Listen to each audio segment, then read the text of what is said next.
Joining us now, New York Times bestselling author Ann Coulter. Welcome, Ann. Great to have you here. Thank you. Good to be here.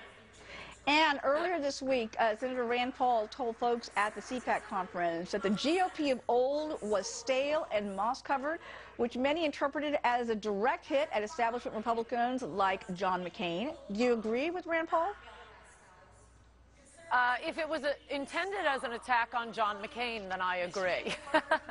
But I don't know. I think the establishment new Republican thing can get a little overblown. I mean, I hate to see right-wingers fight, and there have been a lot of fights recently. I keep thinking it reminds me of the expression about, you know, when college professors have these horrible fights over tenure and so on and so forth.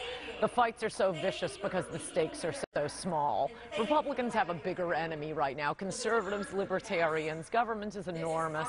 Unemployment rate is through the roof. All Obama wants to do is raise taxes. I think all right-thinking people should join together and stop the infighting. So let me ask you on that note, what impact do you think this soul-searching is having on the GOP since Mitt Romney lost the presidential election?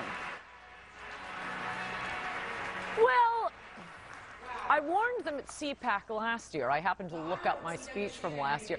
And I warned them last year, in fact, I warned them for several years, that it's very hard to take out an incumbent. I admit I forgot that in the enthusiasm for Mitt Romney, and he was really on a roll toward the end. I do think if it hadn't been for the hurricane, Mitt Romney might well have won that election.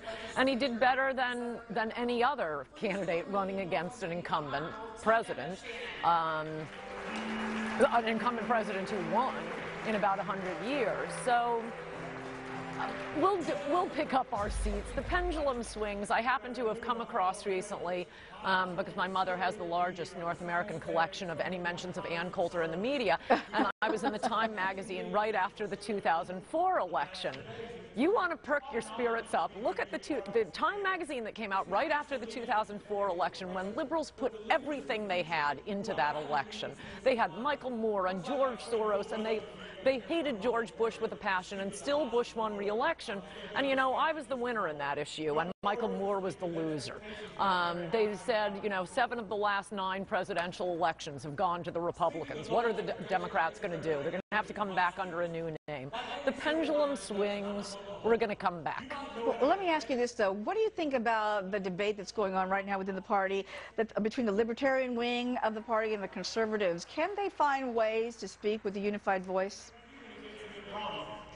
Yeah, they should, and I must say, I mean, I'm more libertarian than most people who call themselves libertarians.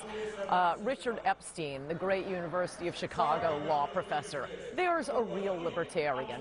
These college libertarians are often of a slightly different breed. It's more of a wanting a sense of belonging, and they have an awful lot of liberal habits of this groupthink and cheering in unison and obsessing over one issue.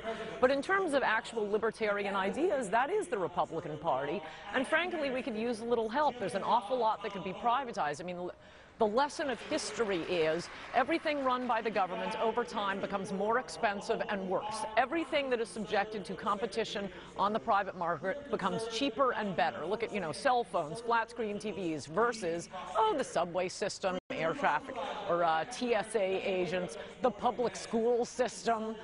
So we want to privatize as much as we possibly can. I don't think we need to get weighed down on debates over legalizing pot. All right, there you heard it from